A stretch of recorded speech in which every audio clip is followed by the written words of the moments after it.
dude. It's a good. Yeah. Like Sat you just down. caught that heel hook after a 10-minute round or something. And you choked the dude out and smothered him to death, and he took that first breath. Like, ugh. There you go. Finally got some oxygen. Yep. It's funny how people act when you muffle them. Yeah. Muffle chokes. Funny everybody's doing them now. Yeah, you see them everywhere. It's trendy. Should we call the next trend? What's the next trend gonna be? I don't know. Well, let's talk about trends in jiu-jitsu. What's up with, think about where we were when jiu-jitsu first came over and everybody was so amazed that you could, like, triangle choke somebody. Mm-hmm. Rear naked choke. You know? I don't think rear naked choke's ever going to go away. Absolutely not. They're the basis. But you notice some gyms, like, right off the bat, myself guilty included, I've taught a lot of my white belts, hey, day one, this is a heel hook now. You know, out of a rebellious nature of, like, when everybody said, like, jiu-jitsu and leg locks in jiu-jitsu was dirty. Mm-hmm. Okay, I'm going to teach all my day ones heel hooks and where it's dangerous at. Like, Yep. where are you going to blow the person's knee out? So if you know where it's at, you can know how to keep them safe, too. Right? Some of the best guys I've rolled with, I'll never worry about them hurting me. Right. Because they know that good. Yeah. Right? Likewise, some of the best guys I've ever rolled with are guys that are really trying to hurt me. And they give me the best rounds too, and I think that's a really important thing to have, you know? And I think that's why it's really important to be able to go to open mats and, you know, for the culture of jiu-jitsu, for most of the people there for a good time to train and learn how to defend themselves, and I think that's a really great thing. I'm speaking from a competitive standpoint. Yep. You know, and I'm talking I feel like a lot of my words get misconstrued and turned into like, oh, that's dangerous. The things he talks about are dangerous jiu-jitsu, and like he's promoting like bad etiquette, and it's like, look, guys, I'm a competitor who runs a gym at my own place, you know? Mm-hmm. I'm not a gym owner trying to make money. Yep. I'm doing art because I love art. The greats weren't great because at birth they could paint. Exactly. The greats were great because they paint a lot. Yep. You know, I want to be the Da Vinci of jiu-jitsu. Put your own spin on it. Yeah. Abstract. Yeah, even if I gotta cut an ear off to like, you know, not my own. Or you got messed up ears. That's my favorite thing. You ever get into like a deep rear naked choke or like, and the guy tucks his chin? Yep. I always tell my guys to like roll the ear first. You know? Especially on like some virgin ears that don't have any good... Soft ears? Yeah, call it what you will. Right across that ear, fold it. Punch it across the nose. Boom, boom, turn his nose up sideways. Reaching all the way as deep as you can to his back. To where they're like, oh, that was a neck crank. Yeah, motherfucker. Neck crank, dude. Yeah. You know what comes after the neck crank? A good ass choke. Because you're trying to like get out the other way, right? Yep. You give them the choke. Most of the time they'll give them, but if you're going against, and like there again, not to get my words construed, I'm not out here just neck cranking white belts and like adding pandemonium to like beginners. I'm gonna show them, you know, where they are very easily beat, and I'll, just like anybody else in jiu-jitsu, I'll play like a little game with them. I'm talking about competitive jiu-jitsu, you know, where it's a game of inches. A lot of the time it's a game of 1 point. Yeah. And if you don't realize that, like how one real good scoring position or one good thing in the match that went your way can mean the difference between winning and losing. And like a lot of the time it can happen because of a ref, you know, in good and bad ways. A lot of different reffing systems and a lot of different refs and ref types. Like if I'm subbing, doing a sub-only thing, a lot of times the ref's just going to stand there and watch. Mm-hmm. Right? Be a fan for a while. Absolutely. And you get into like a UWW match where the ref is more involved than the athlete almost. And I think that's a big problem over there, but if you can not leave it in the hands of the ref, you don't have to worry about it too much. You know, you push the pressure, you push the pace, and you break the dude mentally. And you know, there's games to be played in the pace. There's games to be played in position. You know, knowing where you're good and where your weakness might be, and it might not be a normal weakness. Hey, maybe I just woke up that morning, I kind of don't feel right off that side, right? Yeah. How are you going to play that? Are you going to pull out? I know for a lot of these guys they would, because they're afraid to take a loss. Mm-hmm. And they're afraid to announce a loss. Yes. Because it hurts brand. You know what I mean? And I think that's weak. I've taken a loss from somebody, I've almost always come back better or more physically attentive to like the little things that I could control, not just mat wise, but like, you know, my diet and my workouts and my sleep and my rest and my recovery, and being better at recovery than training almost. Because I think now for me that's key, you know, grounding, shoeless in the garden, you know, ice baths, stuff like that. But to have like a person to like push you to do those things, like a coach or something, you gotta be able to do those things yourself, because it's really hard to know like what somebody did 100% of the time unless you're like following them around, right? So like, you know what keeps me attentive to that grind of like,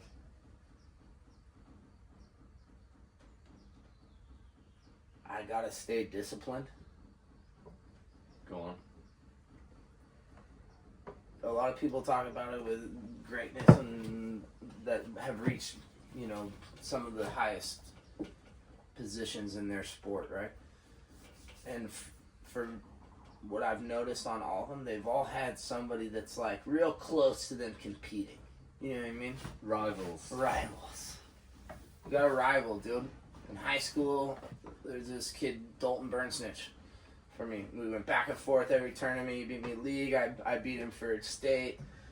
You know, it was like, it came down to like the final match to like, you qualify, I don't qualify in both tournaments. The finals in front of like my hometown, a rival. You know what I mean? And he pushed me through college. Okay, like, think about some of the greatest fighters in the world. John Jones, Daniel Cormier. Yep. Right? You know, McGregor Khabib or McGregor Diaz. You could say either of those pushed him to get better. Absolutely. Somebody Or comes along. broke them, right? Yeah. And it's a race of who's going to be there and who's not, you know? Who's going to get up the next morning and go train, and who's going to lay in bed hungover? Yeah. You know, who's going to do the work? Who's going to talk about it? Yeah. And then it comes game time, and who at game time, who made the better plans or hung with the better people and got them more prepared, and who knows, you know? This is where the game is played, and that's where it's fun, right? And it's at the highest level. And like, when I put reels and stuff out, I feel like people like will watch it and they're just like kind of there for jiu-jitsu to have fun, and that's fine. Come get your rounds, and I'm really glad you showed up and come help me get my rounds or help the people in your gym. You don't have to get rounds with me, but like, you know, I'm trying to do competitive jiu-jitsu, and I'm trying to like be at the top of my game. So like, expect me to play a game while I'm giving you your workout, right? Yeah. You're preparing for Especially if I'm there in my gym time, right? Like, you know, everybody shows up to work out to be together, and like that's good, but it's like you devote a certain time of the day to like, this is when I'm training, right? And I'm here to get like the most of get better. my workout, right? Get better, right?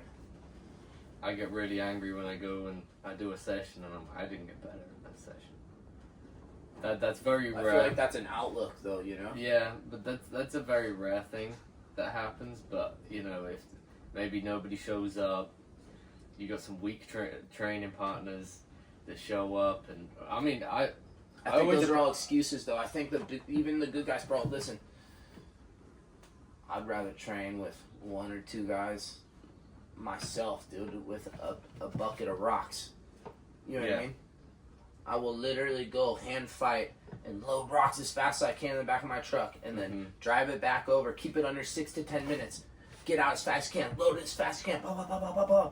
As low and agile as I can, getting all my motion, my shots and everything, right? So I stay fluid and not stiff. You know, make my work a match. Nobody showed up, fine, dude. I'm lifting weights anyways. Yeah. I got better, right? Yeah. It's an outlook. Like, I don't need you to get better. And that's the thing when you look at a room and you're like, you know, these guys aren't that good. At least they're there. Showed up, better than you. Uh-huh. You know, maybe not better than you, but like maybe you didn't show up. Exactly, right? Or the people that most of the time that say go. shit like, oh, these dudes suck, and be like, dude, they're probably watching from their couch. You know? Uh-huh. Like, bitterness is a really, like, contagious drug. Yeah. And it doesn't take much to, like, induce that drug to kick off in people's heads. Yeah. Right? That little serotonin spark, but it's the opposite way. I'm not into, like, the medical side of things like that, but, like, I know when you watch something that's quote-unquote triggering, there's a drug or a chemical going off in your body that gets you mad, right? That triggers that, like, that flight or fight. And why does it get you mad? Well, probably because it's true, right? Or probably because they're doing something you're not, bro. Some of the most, like, when I'm like, damn, these guys that I'm right there with, I get frustrated with myself because I'm like, what's the next move for me? I got to be able to, like, get my foot in the door, and that way I can just show these guys I'm going to fuck them all up, you know? And I don't mean that in a cocky way. I just have to believe in myself to that level, you know? And, like, a lot of people don't. You ever notice that? Yeah. Why don't you believe in yourself? You're the only person that's been with you your whole time through this whole experience in this world. And even though you haven't maybe had the best hand or said, oh, this got fucked up for me or that, or, you know, but guess what? You're still here today. A lot of people that died yesterday can't say that, you know? A lot of people. Be happy. Go after it. Don't sit here crying and whining and feeling bad for yourself. I'm depressed. Get off whatever it is that you're depressed about. Stop thinking about it. You know how you do that? Get off the couch, get moving. Do it depressed. If you're do it depressed, right? If you're tired, do it sad. Tired. Do it tired. Do it sick sometimes. Injured. You know, try not to get other people sick. Yeah. Sometimes you gotta work through an injury. An ouchie. Are you injured really? Are you dying? Or you just hurt? You ever see those guys with no feet? Like, when it gets to do with no feet. Yeah. And I realized I suck at jiu-jitsu. And that no, that dude's pretty cool and pretty good. He's a vet. One. And two, I could have this shit a lot worse for me, you know? Like, stop crying about it. Get up, get moving. Go help somebody else. Like, even if a lot of the time it takes you being, like, motivated, dude, that's why I keep trying to, like, chase after this world championship. I'm gonna be a world champion. Because, like, all these losers from my hometown can see, like, me and that fool's a loser. Cool, dude. Are you world champion? Mm-hmm. Right. I don't know. Wild, the livestock guarding dogs are popping off. My new puppies. Yeah, we got somebody approaching on the road. It's the guys feeding. But they're doing good. My male, he sits back and he chills. He's still kind of soft. He's got no... I feel like his testicles haven't dropped, so he's, like, not real quick to get in the fight. Where my female is, like, right up in their face. She backed this other dog all the way down the road, back past the chicken tractors, and then ran back with her tail wagging. I give her a lot of love. Oh, you know? Because out here, there's a lot of coyotes. I'll sit here at nighttime and just count. Woo, woo, woo. And I'm like, oh, okay, you got, like, 4 or 5 over here, 4 or 5 over here. Bust the night vision out. Yeah. If I'm, like, not usually hella tired. I'm usually hella tired, so I don't really do that. I just sit here and listen, but... Well, they say that it's my favorite spot. Females mature faster than males, so she's probably just with it more than he is right now. You get that in, like, school and stuff, where all the girls are, like, taking everything super seriously, and the boys are running around slapping each other and being dumbasses. I just think he hasn't reached a point of confidence yet. Yeah. You know, he has no self-belief, where she just beat him up as a pup, so she's kind of made him that way. Yeah. So he lets her kind of go run off, and, like, she's real selective about who she, because, like, she doesn't really react to the coyotes that much. She's kind of like, yeah, whatever. Whereas he's like up and looking, barking. She's like kind of silent and like sitting around waiting for it to happen, you know? Because she knows she's got action, right? Yeah. And then like he's like where you still got to go prove it a little bit. Mm-hmm. You know, he's loud and you know. Hopefully they don't come. If they do, he's not. He doesn't know what he's gonna do. It's interesting that the dogs are like little people. Sometimes I see that in the gym a lot too. You know, people, the empty vessels make the most noise. Yeah, I feel that sometimes. I feel like an empty vessel. Yeah.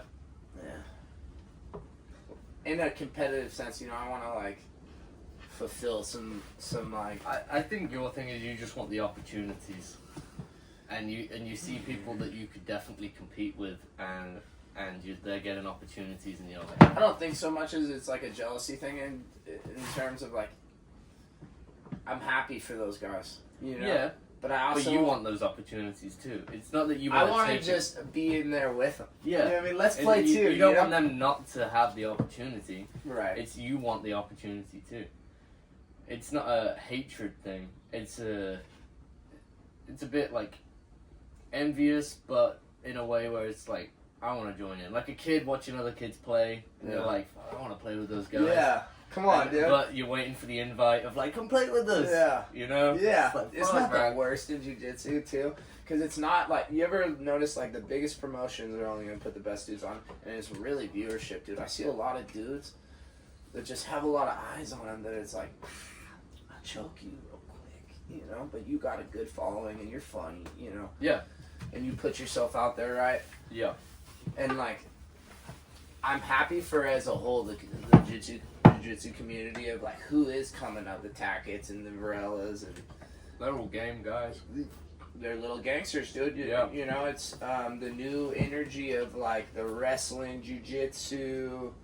You know, it's not all Brazilians anymore. You know. Mm-hmm. Which they might have worked with Brazilians and learned jiu-jitsu, right? Or worked with somebody close to the Brazilian community and learned jiu-jitsu very well. But, like, they were also really good wrestlers. Yeah. You know? Yeah. And that's where the deadly force comes in. And I think a lot of these dudes that start getting kind of niche in the wrestling of, like, judo, freestyle wrestling, Greco wrestling, and then they jump over and they do jiu-jitsu or grappling, and they can play every rule set across it, and then they jump into sub-only stuff, you know? Yeah. You're going to be unstoppable as a force, right? You watch Dante Leon, he's, like, really impressive right now. He's kind of, like, making a legendary run at the moment doing stuff like that. Right. And those are the guys that are up next. Why? Wrestling. Do you think it's largely about the skill set that wrestling brings, but I would also argue that it is the energy and the training that wrestling has compared to Brazilian Jiu-Jitsu traditionally of everybody, you know, like, just put your gi on, bow, do your shrimps, warm up this way. A warm-up's usually very soft. You know, wrestling warm-ups can go on for a very long time, and a lot of people would quit from a wrestling, like a lot of normal people would quit doing a wrestling warm-up. Versus a jiu-jitsu class. Yeah. If I ran a wrestling workout for the high school kids versus a jiu-jitsu class for like most of the quote-unquote competitive jiu-jitsu guys around there, they'll be like, fuck going back to that workout, you know? They're dying on the floor before it's even time to like go live. Yeah. And if you grew up doing that, you just have that different pace. Different mindset. And it's not even a mindset, dude. It's a different pace. Like, a different relaxation to your body. Most people that have never been in combat before, they're very tense. And, like, they tense up in the moment, right? Mm-hmm. And like, that's what is hard to flow, hard to move, hard to, like, react when you're very tense, right? You are going to react. Sometimes you'll react so powerful because you're so tense, right? But you can only do that for so long. Yep. You know? Whereas a dude that's a wrestler that's grown up in a wrestling room, learned jiu-jitsu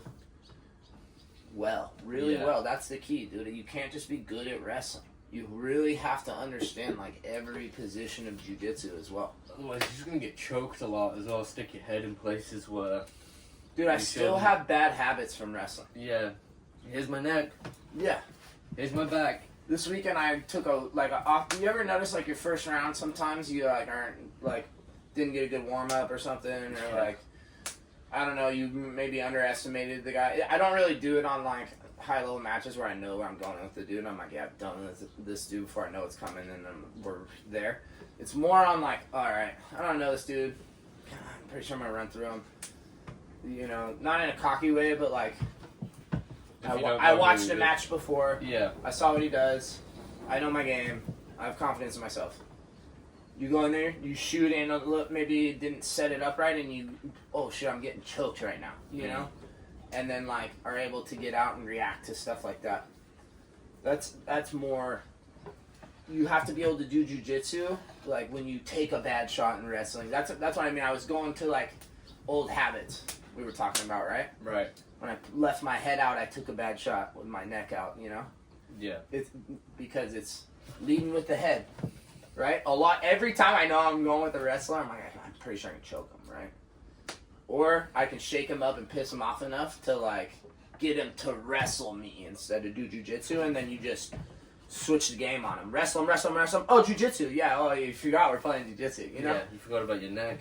Or your foot, or your ankle, or your wrist, or you know, all the shit that like is illegal that you're not really used to. Like, nobody does that to me for 15, 20 years, and then all of a sudden they do it to you, and you're like, oh fuck, I forgot I could do that. You know. Those are old habits. Yeah, I was talking to my friend about habits in fighting, and I believe that people train and they're fresh and they get rid of their habits and they think, all right, that's gone now. My bad habit is gone, and I said that your bad habits, you only know that your bad habits are gone when you won't do it when you're exhausted or pissed off. Yeah. When you're emotional and when you're exhausted, cold. if you don't do your bad habits, then you don't have that bad habit. But if you go exhausted and emotional, you're gonna do that bad habit. First. You can train, like, imagine like let's say every time you shoot, you know, you're looking at the ground and it's a bad habit you've got and you keep getting choked and you get sprawled on and it's a bad shot. And then you go, all right, okay, I'm going to get rid of that. And then you train fresh for like a few weeks and you don't do that anymore. Posture matters. And then somebody That's pisses posture, you off. bro. And somebody pisses you off in a match and or you get exhausted, you're going to go back to that habit because you didn't drill it when you were tired. You didn't fix it when you were tired. You didn't fix it when you were emotional. Well, most of the time people quit then. Yes. Right, and like a lot of the time quit for good, but like maybe we're in that game of like that's where it ends for a lot of people, right? If you want to get rid of your bad habits, you gotta drill it successfully when you're tired and pissed off. And you don't want to do it. That's part of like going to practice when you don't want to. Yep. You know, oh, my dog died and I wrecked my car and I got hit by a car or whatever. All my corn got eaten by the tortoise. You know what I mean? Yeah. Like, it's a very niche problem, but I'm just shooting from there. I'm just saying, dude. Those things that like really set you off. The goats got into your garden, bro. Yep. Right? Oh my gosh! I don't know if anybody knows that, but that's a terrible feeling. It's like losing your kids almost in terms of like I've been raising these things forever. Come out to a dead chicken and by a death of raccoon, they just take the head. You know what I mean? Yeah. You're like, dude, what is this, an open map? You know what I mean? How'd you even get in here? Who lets you in here? Why did you just do this? You just twisted its head off and left, dude. You didn't even eat it. You know? But I can relate to that. So sometimes I'm like, all right, it's nature, and I'll bait it. I'll use it as bait. Yeah. But I would also say about that bad habit stuff, you know, everything in martial arts, jiu-jitsu, boxing, whatever, it applies to life. So you look at someone with a drug habit, alcohol problem, whatever bad habit there is, when they're feeling good and they're confident and they're not emotional, they can knock that habit and they can be like, I don't do that anymore. They have some bad luck, their car breaks down, they get dumped by their girlfriend, they get tired, they have a bad night's sleep and they're emotional and pissed off, they're tired, all of a sudden, have a drink. All of a sudden, get on the drugs. You know, the Well, bad habit the comes back. plans go out the window. Yeah, and then you Or only lack know thereof. that you've kicked the bad habit when you can not do it tired or emotional. Write that one down. Yeah, And even if you train or you don't train, that applies. Don't be saying, "Oh, I don't do that anymore," if you haven't conquered it whilst you're tired and emotional. That's when you know that you don't do that anymore.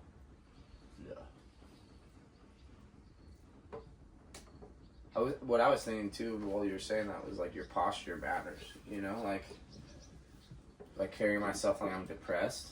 Yes. I'm already head down. Yep. I'm already gonna get snapped down. You know what I mean?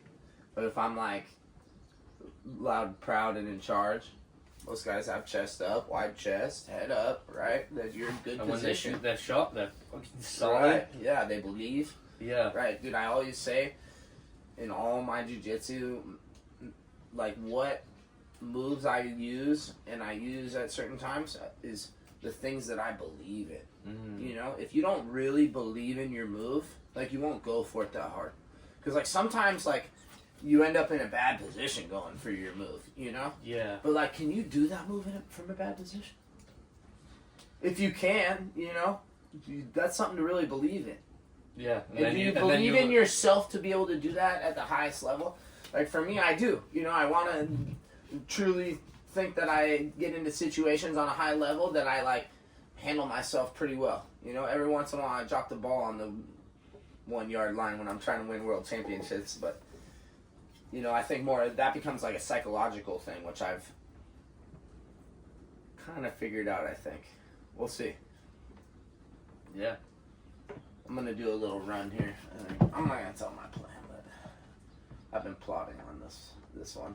On the world championship. Yeah, just the way I live my life for the next 3 months. Yeah.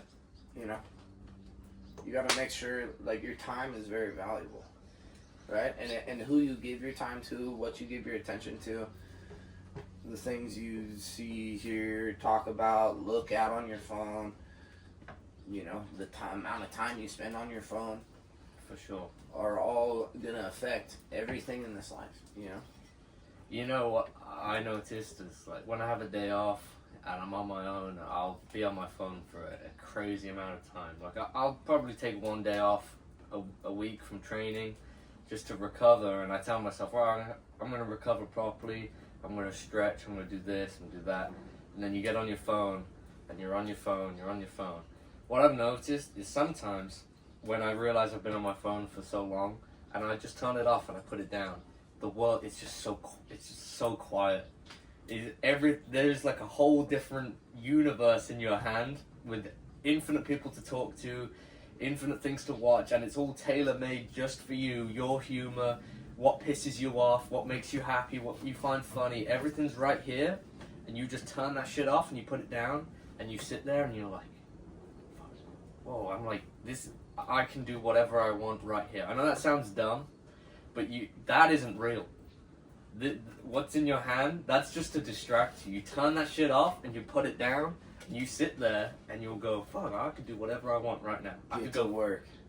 Yeah. You know, real shit. Right. This is all, whatever happens on here, it's fake, it's bullshit. It's false entertainment. It's pissing you off just for a reaction, just for engagement. Listen, this is why I've made my life like this. I got a little tiny house, 2 of them now. I got a little workshop.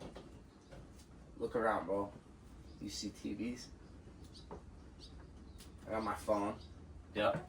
Yep. But like, most of my life is like, I'm gonna cook. I gotta do this. Let's split a little wood, right? Little routines, boop, boop, boop, boop, to get you, you know, through the day. A little cheaper for me. There's no fuel. There's no, you know, I can cook real easy. The chickens give us eggs. We have meat on standby. You know, the food from the garden's cool. Like when it's all set up, it's turned on. When you set up your life around not plugging in, you realize how much time you spend plugged in. Yeah. Seriously. Because I'll find myself like, you just said, noise, right? And then I'll set it down and I'll look out and be like, oh, I'm gonna go do this and build this. Like real, actual shit. The inspiration's not found here, dude. Yeah. The inspiration's found like out in the real world, finding what you love, and then like finding a way to take what you love and make it your own. It's almost just look up, and you'll find shit that you could make your life better. If you put that phone down and you look up and you look around, like right here in your scenario, very very unique. You built this. Every time you look up, there could be something that could make your life better, right? Yeah. But same Fix thing. the creaky deck. Dude, Exactly. Exactly. Yeah. You have let's say I have no time. I have a little 1-bedroom apartment with my wife. It's the same thing. I could put my phone down and there's dishes I could do, laundry I could do, or there could be like different things where I could go outside and go do something. Like there's so many things. Imagine a day you got everything done that you want to. And you think that you're it's so dumb that when that happens you think, oh, yeah, I'm killing it. I'm killing it and right then, now. In that point, you ever notice a lot of dudes? I'm guilty of it. Damn, I'm killing it right now. Time to chill out, you know? yeah, time to put my head back down. You're right. Uh-huh. The fuck? No, No. dude. Go harder. What are you doing? Stack days. Yeah. Dude, Do you stack hours. Yep. Bro. What did I do this morning? Did I wake up early or did I spend an hour in bed? You know?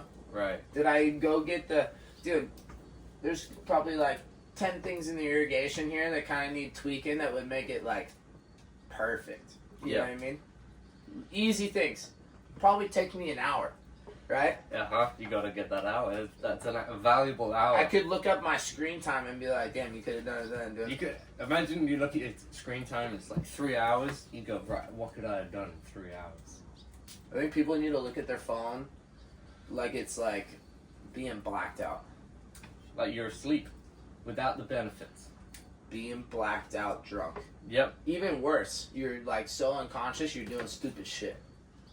You're saying stupid shit. Absolutely. You're watching stupid shit. Yeah. You're talking stupid shit. Even just being on the phone is getting drunk. Yep. Right? And if you look at it like that, I think that's a great way to look at it. Why am I such an alcoholic, right? Or whatever, a phoneaholic, and you throw it down, dude, and like, think of your life if you just were drunk for the last like 10 years. For 4 hours of a day or something. Wasted. For 10 years. Blacked out, wasted. Yep.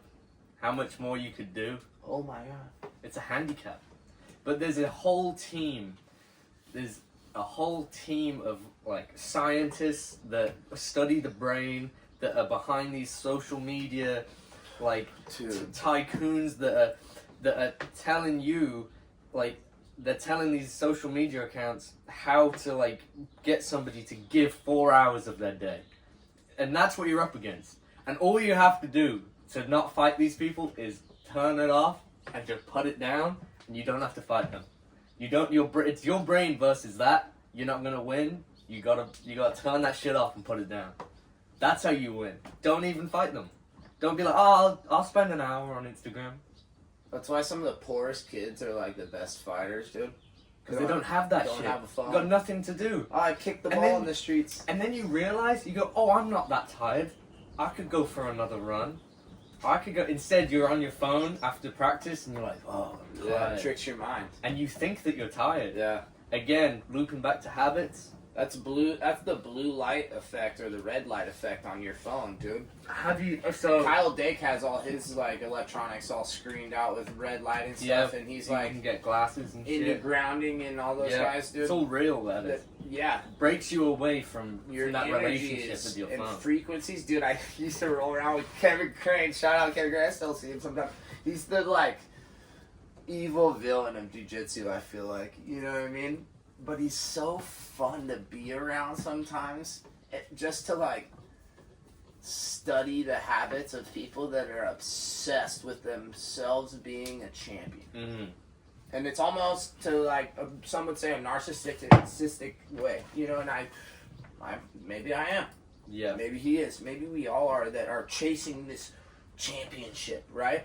To where we're trying to better ourselves every day. It might be a little tick of the narcissism, right? Yeah. Or, you know, I don't know what to call it. But somebody will have some sort of name for it. Oh yeah, put it in the comments. I'm sure somebody will have it. But it's just drive, though. At the end of the day. Yeah. And you won't get that if if you just give your time to something that doesn't give Well, a you lot anything of people that back. say that aren't doing shit. No. You know what I mean? They're conformed. And Yeah. I don't say that in a bad way, but it's like, do you even like your life? And I feel like when you don't like your life, going on your phone is great because it just shuts your brain off. Like you said, blackout. You look at your phone, you don't look around you, and you realize, and then you don't have to fix shit, and you can just look at your phone and it all goes away, and everything's just for you, and it's just this special universe that is created in your hand that makes you content, and it's such like a poison to your mind. How do you fix it? I just. How do you personally fix How it? do I fix it? For me, It's something that I'm actually like fully battling because I go and I train and I get tired, and then I come back, and all I was just sit down and it's right there in my hand, and you just go on your phone, and this is the thing that I was saying about habits is when I'm fresh, if I'm like happy, I've just woke up and I'm fresh and I'm not mentally exhausted, I'm not physically exhausted, I'm not emotional, then guess what? I'm doing the dishes, I'm making my bed, I'm making dinner, I'm making a good amount of food that's healthy for me, I'm not eating, easy bullshit, I'm drinking water, I'm doing everything that's like good for me, that builds a good life for me. Grounding, going on walks, and then you get emotional, you get tired, and the easiest thing to do is just this thing in your hand, and you just go on that, and that's a habit that I feel like I've got it under control when I'm fresh, but I don't really have it under control when I'm tired, and that's I think the way to beat it is just detach from it, put it somewhere else. Gardening. Get out, get away from it. Gardening. Make it hard. Yeah. And when you go in a garden, you can leave it somewhere else, and you can Set it on the dude. I lose my phone all the time. Yeah. Set it on the counter. Which is great. Walk away. If it's in your pocket, Yeah. that even like the buzz that it makes, that triggers you. Dude, my phone was gone for like 4 days, Every and time. I was still moving throughout my day, feeling like I got a text. Yeah. Oh. Oh no, it's just something bumped my leg. Yeah. But it's like, dude, what? You little addict. Yep. Like. It is. It's an addiction, and I feel like if we're really honest, I bet almost everybody has an unhealthy relationship with their phone. How gangster would it be if, like, every time you picked up your phone, you just had to bust out 50 push-ups? How many guys that are, like, weak Yep. and fat Yep. and like, sitting on their phones right now probably watching this, if you had to, when you set your phone down and, like, set your lock screen, right, to where every time you close it, it locks and you have to re-enter your code. They had to do 50 push-ups. They had to watch you do 50 push-ups. Yeah. It's coming. I'll bet you. Hey, I we'll make don't- an app right now. They'd probably kill be you. on it. They'd kill you because there's so much No, there's so much money and business and people doing fuck all and just Well, going they'll on make that phone. they can make money the opposite way too. Of Take look, it- this yeah. is the software to all you This is the all you cure. people that have a problem. You know you have a problem. You're physically either weak and you want to be better, or maybe you're on the other side of the spectrum and you're like aware and you're like, hey, I Yeah. need to do 50 push-ups so I can continue to be a beast every time I pick up this fucking Yeah. syringe of phone of whatever this is. Well, you've got like screen time, like reminders are so easy to just bypass. I would honestly like if my phone made me say, let's say I set a timer for like 30 minutes on Instagram a day, and the 30 minutes was up, and then for me to bypass it, I had to say like, please give me Instagram. I'm a bitch and I want to go on Instagram. If I had to say I'm a bitch and I need my Instagram, like a little bitch that I am, then I wouldn't do it. Because imagine you had to say that I'm a little pussy and I need Instagram. You wouldn't do it. I don't even think it's just Instagram. But a lot of people would. Listen, a lot of people would. Please. A lot of those same people get mad when they watch billionaires play basketball or football or any ball sport, and their team that they've never have any association with in their life other than watching it on TV, Yep. it physically changes their mentality. They're angry. Or they're real happy. Why does something like that control your mood so much? You have no part of that. Yeah, you didn't do it. You know what I mean? That's like watching your favorite fighter lose and like taking his loss as your own and like going and just like offing yourself. You know, that's like nuts to me. You know what I mean? Like, dude, that's not even you fighting. Like, what are you talking about? Yeah, I think like you can be chicken right behind me. Yeah, they get rolling through, bro. Yeah, but I I think good bug control. I could say bugs, not drugs, because like it's really important that they're out eating protein of the bugs instead of like in a cage eating grain. Sorry to change eggs. subject. Well, eggs coming soon. Little plug. Dude, we are literally getting eggs right now as we speak. Yep. Little tiny eggs. So I'm not gonna start selling them, but I'm eating them all and giving the dogs, the new puppies, quite their share. But here in the next 2 weeks, once we hit full egg development, then I'm gonna start cranking them out, and we're getting tons. So and we just got a new set of babies. Maybe we'll flash a little shot of the chicken tractor that I threw together for one of the boys that moved into the house. I'm trying to get him set up with his own flock, and I'm like, hey, for very little money, you know, you can pick up this old truck and we'll make it automated water, and we'll throw 100 chickens in it, and let's do a little math. And, you know, a chicken lays an egg and a half a day if you get the right one. Average it out over 350 days. $10 a dozen. Yep. They're like an egg a day. That's almost a half a dozen. Oh, there goes one of the kittens. Watch, he's gonna pop up right by the chicken. We have a bunch of feral chickens. Not feral, well, that too, but this mama kitty that we rescued. She had some kittens, and we've been trying to catch them, but I picked one up the other day, and it heel hooked my knuckle with its fucking claw, dude.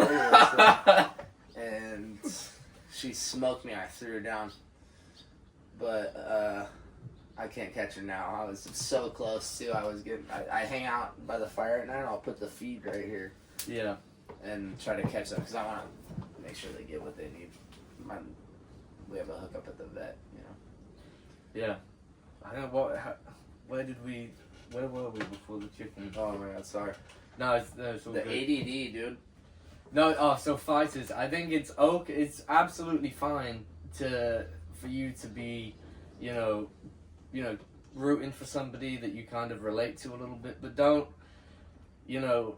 I think the point is, whether it's a team sport or it's a fighter or whatever, don't let their life and their shit, be your shit. Their win is not your win. Their loss is not your loss. You don't go and live your life, revolving around other people. You got your own shit. Get your own wins. Yeah. Take your own losses. That's a big one. Take your own losses as well. Don't take losses of other people. Learn from your own shit. It's the attention you're giving things that you're really not a part of. It's like a false reality of like, I'm a part of this because I watch them and support them, and this is like, you ever watch people like, I've been a baseball, such a Giants fan for 30 years. Okay? What else have you done in your life? That's the next question. question. Every weekend, you're probably watching a baseball game. Every weekend. That's a lot of hours. Yeah. How many hot dogs have you eaten in your life? Holy shit. How many, how much money? What a snowball effect. The butterfly effect is real. How much hot dogs? How many sodas you had? Imagine if I was... Because I don't, but if I'm at a baseball event... A beer. Oh, here's a beer and a hot dog. Okay, it's part of it. I do this. It's a habit. Whenever you're at that baseball game, that beer comes into play. That hot dog comes into play. Well, what about this, dude? How many of times, I don't know if you're like me, but like a lot of people I grew up with were drinkers and like went to the bars. And yep. As soon as you like realize or you're like, I don't really like to drink. How many of those people stop talking to you? Yeah. You only talk to them when you see them, and you see them at the bar. Because you drink. Yeah. You both drink, and that's what you have in common. Yep. And like, other than that, you probably never would see those people, and like, you'd probably be doing something way better, cooler with your life. Yep. Right? And then like, I have a friend that owns a bar, and they're great people, and like, I'm not putting down on anybody's lifestyle. Like, How much time have you wasted doing wasteful things is the way that you become better in your life. And back when I was obsessed and you know, no kid, nothing to take care of, no farm, right? Lived in the car to do jiu-jitsu for like as long as I could, you know? Yeah. How can I get better and like not waste time? I wake up in the morning, cardio, eat, lift, go make a little money. You know, like how close can you make your schedule to like perfect, right? Quote unquote perfect. And how long can you maintain that? Yeah. Because it's the little things every day. Did you eat perfect today? It's stacked days. Stacked days. Stacked days. Yeah. And then one day, after taking your beating every day, you figured out, oh, I stopped that beating, and how he does that. He's got to beat me a different way, right? Mm-hmm. Right? That's the competitive nature and the competitiveness of this, and that's where you need, like, every day, somebody that wants to try to hurt you a little bit. I have one friend, we call him 0 to 60, and I'm not going to drop names, but everybody in the circle knows who he is, including himself. So we're like, oh, 0 to 60 is here, you know? Always late such and such is here, you know? The homies. Always late Chris, you know? The people that have a nickname in your gym, right? And for a reason. Mm-hmm. A good reason most of the time, right? Yeah. Somebody new that shows up, you go, hey, watch out, this full 0 to 60 Kyle. Right? Yeah. So, like, and it's not a Kyle thing, I'm just saying. But, like, when you go with that person, he's trying to hurt you. He's going to wrist lock you in the first 10 seconds. He's going to fucking snap you down. He's going to run you into the wall. You know what I mean? Good. You know what's going to happen in a fight? That. Mm-hmm. You know what's going to happen in a match? Maybe that, you know. Most people don't even bring it to that level most of the time. Imagine being the dude that takes it to that level first. You catch a lot of people. Absolutely. Yeah. Because most of the time, people are the most off their game or, like, trying to feel you out in the first 30 seconds. If you have, like, a go-to, like, roadmap, right, we were talking about earlier, you know, you can take a trip. We talked about it on the deck, right? Yeah. Take a trip. You can have the trip planned out. We all do, right? Gonna go here at this time and this time and this time. Yeah, this is the location. Right, that's a competition, right? We're all trying to get to this point as fast as we can. Now, get on the trip and like see what happens a little bit. Flow on the trip. Talk to the people on the train and take some advice from the people serving your food or the locals. Kick up a conversation with somebody in first class if you can. Yeah. You know, as you're walking through, hey, what's up, dude? What book are you reading? Uh-huh. You know, be out there. If I'm just to myself and like shuttered to the world, don't talk to me. Yeah. Oh, I got my headphones on. You know what I mean? There's no connections happening there. There's no coffee shops. There's no tea shops happening. You know, that's what they want. Yeah. The resistance is being friendly. Hey, bro, what's up? What's your name? Where are you from? Right? Whoa, you do that? Sick, dude. How do I learn to do that? Yeah. Let's network. Uh-huh. Right? Maybe not even, it might not go nowhere, but at least you can educate yourself on something that you're not even a part of, right? Different aspect of life. And when you travel, boom, boom, dude, I missed my flight because I was like fucking zombie on the phone. I got there an hour early. I'm not afraid to admit it. So I'm like, oh, sick. I read the thing wrong that they send you, right? Departure time, 4:15. Like, oh yeah, idiot, you're supposed to board like 15 minutes before, and I knew that. Dude, they switched the gate on me. Right. At like the last minute, and I was like, look down to like get up, because I like to be last on the plane. Because then you could pick your seat. That's a travel hack for anybody that's out moving around, doing tournaments and stuff. If you're the last one on the plane, they're not checking your ticket, right? You're like, oh, there's a first class seat. Oh, I have my seat. Dude, I'm telling you, every time I roll around, I do it. I just fake it till I make it, dude. Until somebody goes, hey, that's your seat, and you go, oh, I thought it was. Sorry. What, this one? Yeah, play dumb. This seat? Right. This first class seat? Yeah. I'm pretty sure that was the one I was told to be in. Yeah. Yeah. And like most of the time, people will look at me and just be like, this guy looks like he knows what he's talking about. You know what I mean? So, just be confident. I'm hell confident in it. Yeah. Sit down, put your shit up, put your feet back. Oh, yeah. Oh shit, I'm going to be here? No, you're not even supposed to say that. Uh-huh. I'm they here. tell you, yeah. I'm here. This is my seat. What are you talking about? Yeah, that's Oh, I lost my turn. I don't know. Couple Yeah, of first class move along, seats. dude. The plane's fucking taking off. Put your seatbelt on. Dude. Shut up, dude. They're trying to pack shit away. Anyways, you're the last one on the plane. It's a travel hack, guys. It's not that deep. Yeah, You know, I'm just gonna This sit is here. for you, like, blue and purple belts out there competing every weekend, trying to make weight and shit, and you, like, don't want to be crammed between the fat dude and, like, the dude that stinks or, like, whatever, you know? Because, like, if you're doing budget tickets and you're, like, don't want to pick your seat, say on the mic, listen, last one on the plane. Flirt with the little attendant out front. Oh, hey, where are you from? Oh, wow, they got you working here? That's crazy. Roll through, right? They'll end up probably helping you onto the plane. Talk to the attendants. Oh, wow, you guys are usually pretty little girls. Hey, what's up? Right. Move in, sit down, act like you know what you're doing. Yeah. Yeah. And then Right? there you go. It's worked 9 times out of 10. I'm not even joking. And Kevin Crane actually taught me this. Legend. Fake it till you make it, bro. Yep. Yeah. There you go. And listen, when you're cutting weight, or you're A little bit of extra at a foot tournament, space. your knee's a little stiff, you know what I mean? Or you're like, Adds up. dude, you have a 16-hour flight and you Yeah. can be like this the whole way. Yeah. You know what I mean? Put a little shelter up. Nothing. Yeah, exactly. Watch a movie or First class something. gets a curtain, bro. Yeah. Yeah. Especially most of the time, the ones that in first class that are open are your flight attendants or the flight cops. Right. So if like you sit next to them, like, and just be like, "What's up, dude?" And they just, Yeah. "What's up?" You know, like. And then you like scowl at all the people that don't have first We class. just start talking to them like you. Yeah. Where you working out of? What do you do? You know. Yeah. Pick his brain a little bit. Yeah. Well, be in. You know, have you ever seen those like silent operators? They're like, you know, try to get in places you're not supposed to be. You know. Yeah. I'm not saying in terms of like restricted areas like concerts.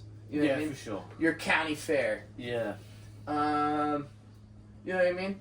Not to where you can get in trouble, but like, if you can get your way into a restricted area, like how good of an asset you are. Exactly, You yeah. know, I don't know. That's just food for thought. I've always been good at that because I grew up in like the 4-H FFA shit. Yeah.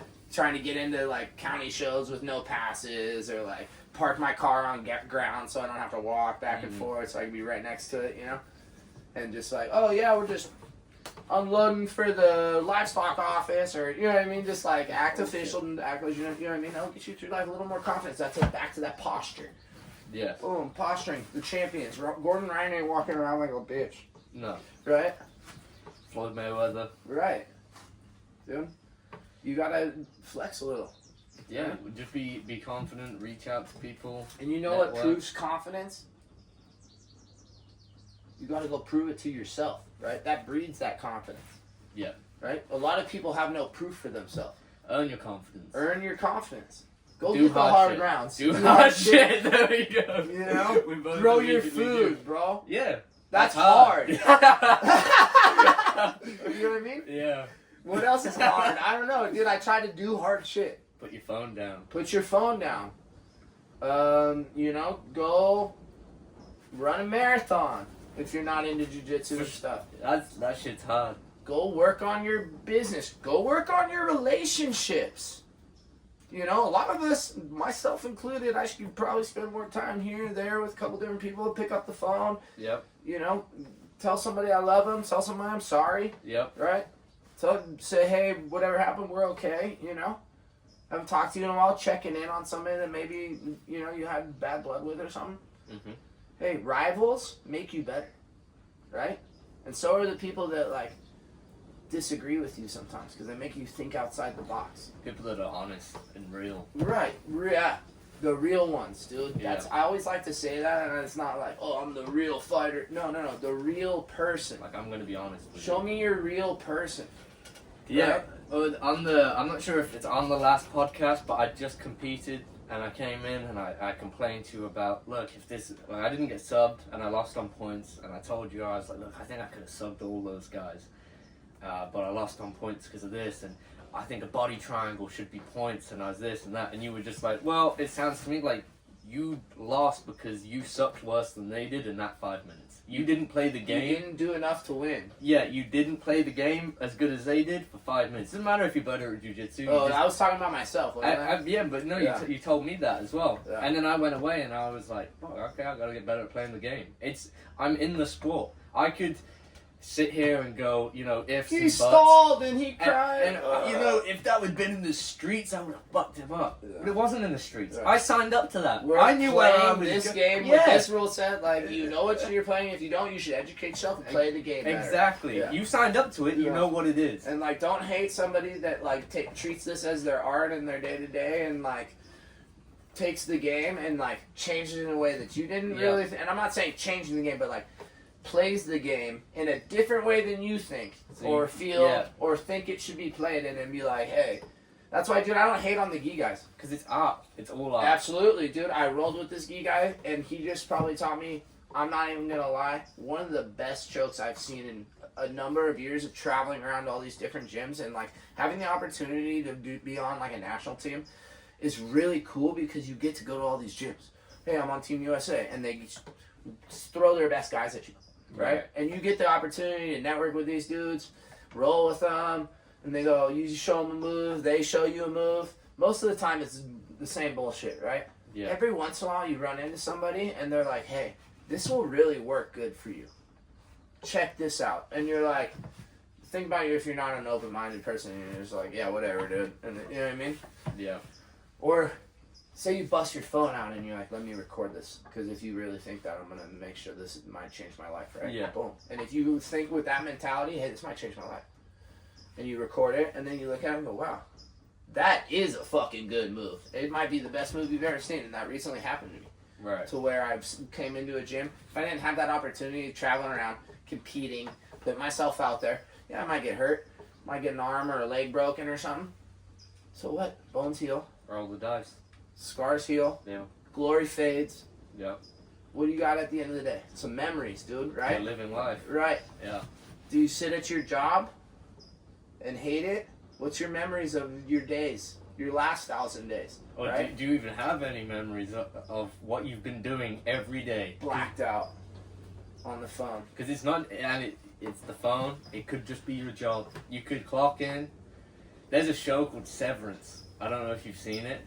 I don't watch TV, bro. Yeah, well, there's this show called Severance, and what it is they, it's about this company that you go to. It's not real. You go to this company and it shuts your brain off, and another version of you does all your work, and then the next thing you know is you're walking out of the elevator. So you walk in the elevator and you walk out the elevator, and another version of you does all of your work. That's what most of you are living. You don't like your job, you show up to it, nothing happens, you're blacked out, you don't make any memories, you don't do any cool shit, and then you bounce. And then that's it, and you do it the next day, and the next day, and the next day. You may as well... Dude, that was part of my, as like a kid, 16. Dude, I'm not a lazy person at all. I have worked every day of my life since I was probably 12, 13 years old. Splitting wood in the summers with my grandpa, or doing livestock at livestock fairs, showing, working, cleaning lambing jails. I went to college for a little bit. It wasn't for me, but wrestled, right? Worked my ass off through that whole time.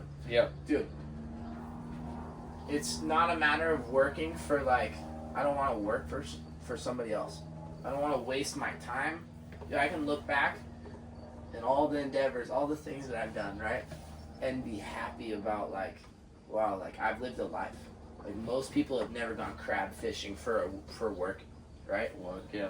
Raised, I can name all the things, dude. Yeah. On fingers, you know what I mean? I've done every job because I had to, right? But it's like, it made you grow as a human, okay? And now you can pick one that you're like, damn, I really like doing this, right?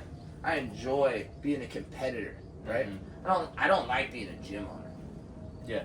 I'll be the first to admit that, and that's why I'm trying to set it up different. I like to be a gardener. I like to work in my garden. A farmer, call it what a steward of the land, right? Yeah. Try to, like with jiu-jitsu, manipulate and like put my will upon like nature, which is hard, right? Physics and movement. But if you flow with it, it'll be very rewarding, very fruitful, right?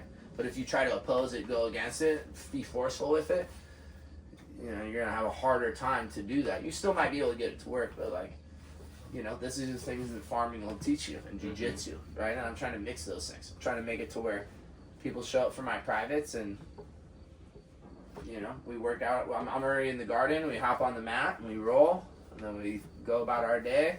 Here's some food, fresh. You know, let's eat a steak real quick. I got it already simmering. Boom, we out. Some melons, some coffee. Some coffee. Yeah. You know, we had a good day today. I showed you that move that I had to go all the way to Fort Worth to learn. Yep. And I had to go through a whole open mat and like network. You know what I mean? The gold that comes from like being a traveling competitor. And networking, right? So you wouldn't have been able to show me all of that if over a year ago I didn't watch you smoke someone at a tournament, look at the name on your rash guard, find you on Instagram, send you a DM, be like, yo, are you in the, you know, like the NorCal area? Where are you from? Like, can I come kick it with you and learn from you? Absolutely. And then you're like, yeah, sure. You know, come over for a weekend. Hang out with me for a weekend. I'll put you up, dude. I got extra rooms. I'm putting it out all the time. You want to be a part of the camp, you come be a part of the camp. And I did do that. And now we go out, we work on the farm. Exactly. You know, and now I've got a lifestyle that's, you know, that's really cool. I get to come and, you know, break away from reality or be in like a city or a town. I get to come out here and have a different aspect of life. And that came from networking and being confident and having good posture. And being like, what's up, Brady? Yeah. I saw you smoke some guy. I want to come learn off you. That. I was a white belt. Yeah. I was a white belt of like 6 months. Yeah. And I had the confidence to be like, well, that guy's sick. You know what's sick is a lot of the dudes that do come work with me are like a white belt that's ready to, like, I want to be on that level. Yep. And like, because you don't, I feel like it's the guys that like purple belts, brown belts, and they're like, no, this is my game. This is how I do things. They've established that this is my way. And then they're resilient to going and doing what you did of just going off learning off like a guy and being like, oh, actually that's sick and this might be the best move that somebody's shown me. Please catch me in it. You know? You can catch me in it, dude. I'm gonna catch somebody else in it. You know, that's how I look at it. It's like, oh, you can do that. That was cool. What?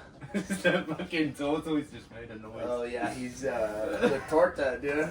Out here eating all my weeds and shit. Yeah, he's a cleanup crew, dude. But yeah, these fucking tortas. You gotta watch out for them. They'll run your ass over trying to get to the food. I swear. Yeah. One went through a wall that I built, a rock wall. Found the softest point. It's nuts, dude. The tortoises are sick. He's like 8 years old. He's gonna end up getting like. They'll outlive me for sure. Yeah. One's like 5 and one's 8, and they just kind of roll. The one's fast as fuck, dude. We supercharge him with some strawberries, and he goes crack fiend and fucking runs out into the vineyards, and you'll just see him step, chomp, step, chomp, and I'll be like, damn, where'd the tortoise go? And the gate's open. I'm like, fuck. And I'll like go look. About half a mile away. Yeah, you'll just see this little like dot. Yeah, moving. There he is. I'll roll up on the little Honda 50 and like pick him up and bring him back, but he's like, he's sprinting, dude, and he's like fast. He can move. He does like a quarter mile when he gets out most of the time within like 20 minutes. Yeah. It's always after a strawberry dump. You know what I mean? Where I'm like trying to. There's like the strawberries went bad or something. I always like recycle it back to the garden by giving it to him, and then he puts it back to the soil. Yeah. Yeah. See what happens when you eat good. Absolutely. That's gonna happen to you as well. Eat Supercharged, bro. The Supercharge animals' atmosphere, right? I keep a close eye on my pets. Yeah. Because they make most of their moves off of instinct and sex. Eat, sleep, fuck, and self-defense. You know that? I do now. Yeah. What song is that? I don't know. That was sick. Yeah. So straight you can set your clocks and take bets. I thought that was a freestyle then. No, that's atmosphere, bro. I used to fucking run to... Dude, I can flow, bro. I'm not gonna say anything, but dude, my boy's killing it, and like, he's a local rapper that's like always been kind of rapping in Sonoma, and he's, shout out John, look him up. We'll tag him down in the comments, dude. He's gonna come out. He's working on a beat for me right now, and we're gonna do like a little Hell yeah. jiu-jitsu farmer and rap or something. That'd He be kind of sick. raps about like being a pot farmer and stuff. So Yeah. I'm gonna That's what's talk up. about growing food and choking people. That's what's up. Yeah, I do like to freestyle because like, you know, I used to do that with the friends that all like to drink and shit. You know, There it's we like go. a way to pass time. I'm from like Vallejo's, like right here. You know, so Yeah. shout out to the Bay where it gets down. You go dumb in the Bay. Back in the day, it was all like Mac Dre. And, Yeah. I still kind of throw that on before I get on there and dance on stage with whoever wants to fight that night. Yeah. I feel like if you can bring like a Mac Dre type of vibe to your jiu-jitsu,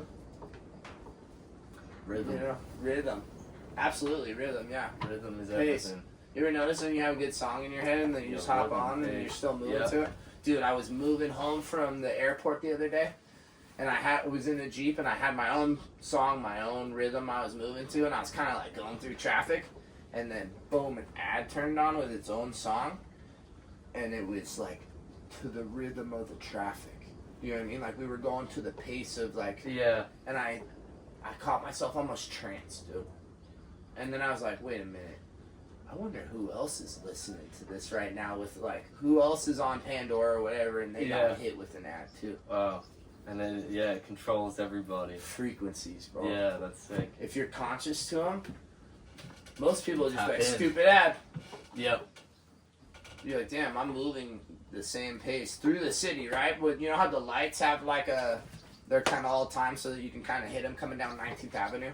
Right. Sometimes if you hit it right, I don't know if you've ever driven through the city, but SF has like 19th Avenue, and they'll like time the lights that if you get a red light, you'll probably hit a red light the whole way. Yeah. But if you hit the green, it's a flow, I- right? Yeah, I heard if you go the speed limit, then you're gonna hit all the greens if you get a green. Oh, really? Yeah. Interesting. Yeah, I can see that. Well, doing a lot of commuting back and forth to the scrap pack and shit, and like to the airport, I noticed like that kind of pace and frequency to the Mhm. city, you know. And then it was kind of weird that an ad came on playing a song that would match that pace and frequency. Yeah. When I was on a totally different pace, and like Yeah. 10 times higher and faster. You know what I mean? It like lowered me down because I was listening to like fiddle music. You Yeah. know? So it's like I really like what's her name? Lindsay Sterling. You know, like a trendsetter to the art. Yeah. Where are we at? We're an hour and 10. We could wrap it up then, huh? Yeah, but Seems now I alright. feel like that was a good ass conversation. Yeah, we could get some good stuff off that. I think. Yeah, and we want to make these more regular. We haven't been regular with the podcast. We've had a lot of shit both ends going on. Traveling a lot, so it's I hard moved. to Yeah, so competing. we're gonna get a little bit more regular. I actually have like a shit ton of competitions coming up. Boxing, Muay Thai, Jiu Jitsu. I'm gonna level all these out. I want to be a champion, all that shit. And then MMA, of course. Just gotta stay healthy. Stay healthy, stay balanced. Sometimes, guys, recovering harder than you train Yep.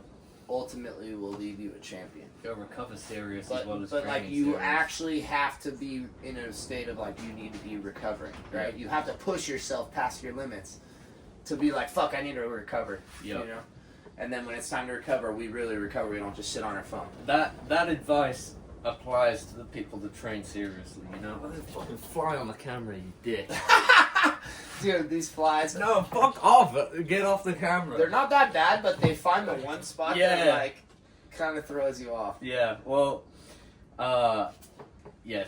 Don't recover if you don't even train hard. Train hard first and then recover. Too many, it pisses me off when people go, I'm recovering. It's like, bitch, you don't even train hard enough Yeah. to recover. I love Train hard Yeah. first, bitch, and then recover. Yeah. That's, you know, that's just me. I get riled up about that shit. It's my rest day today. You train 2 days a week, bitch. Yeah. You know, properly, you train 2 days. Maybe. Yeah. And you show up for like 45 minutes. Yeah. Would you want to come train with me? Nah, today's my rest day. Rest day. Rest My day. rest day, I'm in the garden, like, throwing rocks, dude. Yeah, you gotta like, you know, if I I have a rest day, I force myself to have a rest day. But when it's You gotta- time to recover, you really gotta have to recover. recover. Don't Dude, I be have doing to break that bad habit. That mentality we just popped into, they say it's toxic and shit. It's good for a competitor, but is. it's also fucking destructive. You know? Yeah. For the serious athletes, get on recovery, recover as hard as The you right can. way. Don't shoot yourself full of steroids and shit. I was told that the Olympic athletes, for every session they do, they have to do 2 recovery activities. It's a good move.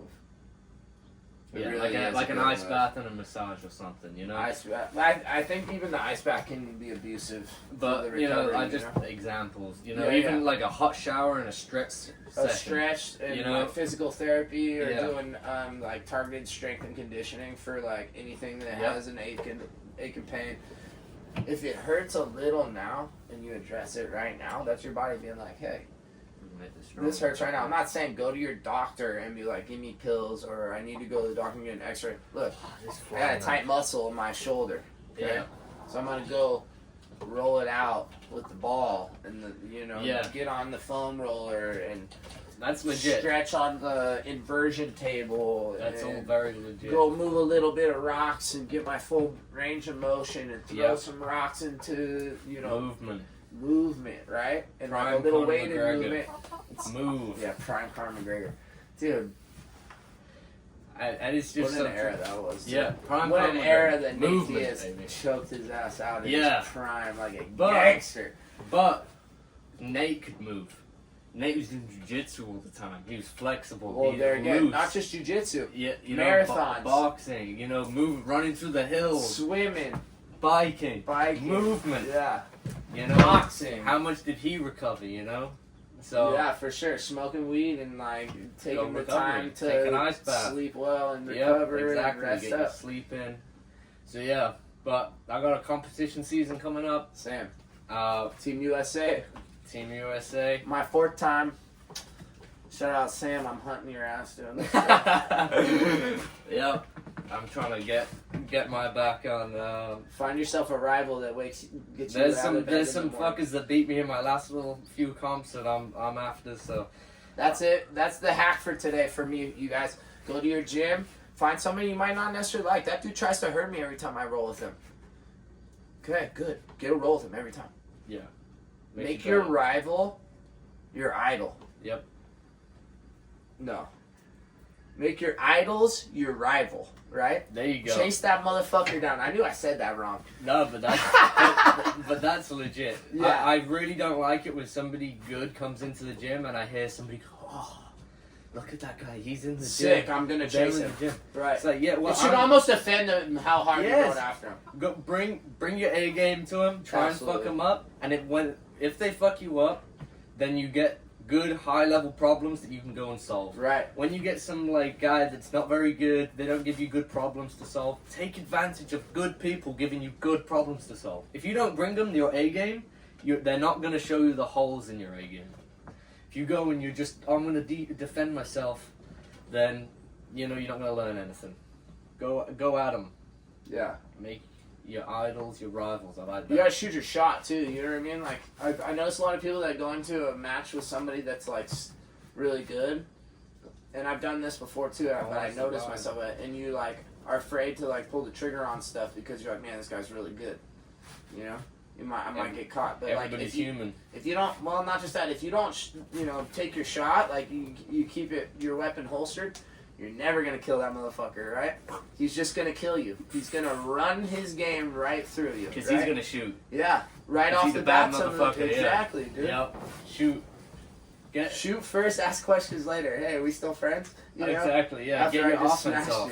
you. Yeah. Get some offense This is off. purely from competitive talk, guys. I want to be very clear about that. I'm not going and just smashing white belts. And I will do that, but not as meanly. You know what I mean? Like, look, I'm showing up to your open mat probably because there's one or two guys there that are going to give me something that can hopefully present a problem to me that I can figure out a solution to. Those rivals, those guys that are. I want are those good. rivals, Yep. even on the local basis, that I can be like, fuck, that dude caught me, you know what I mean? Or Mhm. like, oh, this dude's moving in on my shit, you know? Yep. I gotta be able to, look, dude, I'm trying to compete right now.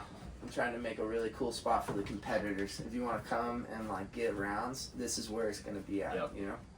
So come play. Adversity is a privilege. Yeah, I like that. Go get it. That's good. All right, we'll wrap it up. Shout out, guys. Come check me out on the eggs or your dump runs if you need any local hauling, livestock hauling, Yep. or private seminars. I'm willing to travel and go see the world a little bit and drop in at your open mat. So drop it down in the comments. And you'll have sponsor opportunities for Team USA as well. Yeah, if anybody wants to get their business logo on the World Championship gear, I'll be representing out in Serbia, October 17th. Hell yeah. All right, well, stay healthy. Look for adversity. It's a privilege. And stay frosty. Stay dangerous out there in the shadows of the night. Fly.